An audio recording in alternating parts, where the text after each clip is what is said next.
एक ऐसी फनकारा जिसका नाम पाकिस्तान टीवी इंडस्ट्री की तारीख के सुनहरी उराक पर हमेशा रोशन रहेगा।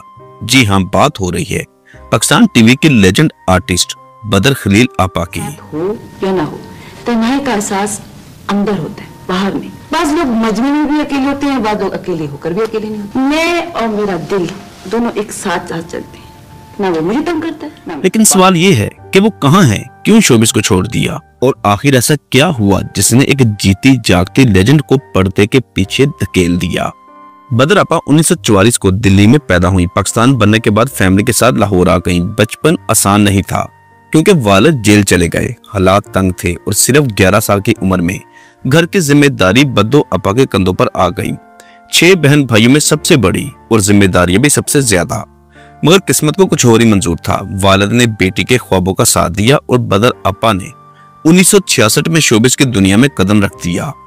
पहला ड्रामा अनकही सुपरहिट हो गया। फिर आया धूप किनारे, जिसमें डॉक्टर शीजा का किरदार हमेशा के लिए लोगों के जहनों में नक्श हो गया। यूं बदर खलील पाकिस्तान टीवी ड्रामा की बुनियाद रखने वाली फनकाराओं में शुमार होने लगी।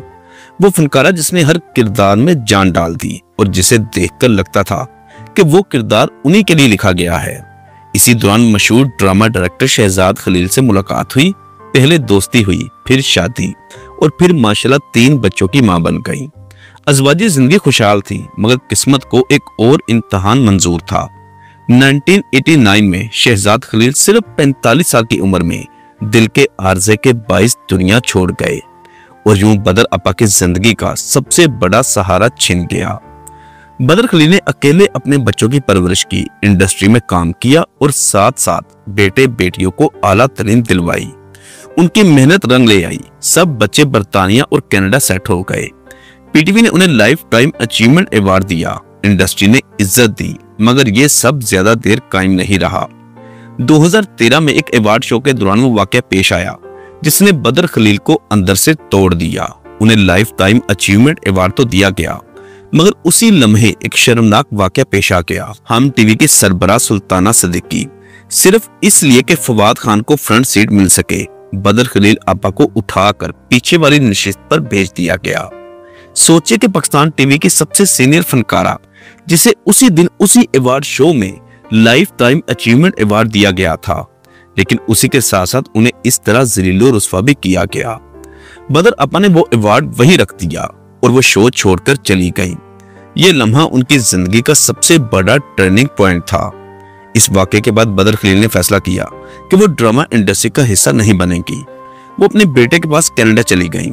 आज भी वही हैं, वही रहती हैं, पोते पोतियों के साथ वक्त गुजारती हैं, किताबें पढ़ना और पाकिस्तान कभी कभार आती रहती हैं। हाँ, उन्होंने चंद प्रोजेक्ट्स में वापसी की कोशिश की थी, लेकिन दिल में जख्म वो बाकी रहा, इसलिए हमेशा के लिए शोबिस से किनारा कशी इख्तियार कर ली।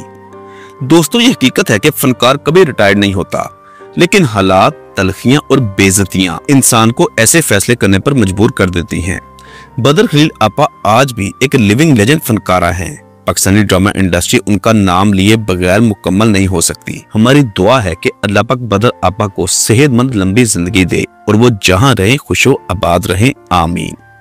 दोस्तों, आपका क्या ख्याल है? क्या बदर खलील जैसी फनकारा के साथ ये सलूक होना चाहिए था? क्या हमारी इंडस्ट्री अपने सीनियर फनकारों को इज्जत देना भूल गई है? अपनी राय कमेंट बॉक्स में जरूर दीजिएगा और अगर आप हमारे चैनल पर नए हैं तो हमें सपोर्ट करने के लिए इसको सब्सक्राइब और बेल आइकन को प्रेस करना मत भूलिएगा, ताकि आप तक हमारी आने वाली वीडियोस बर वक्त पहुंच सके। शुक्रिया।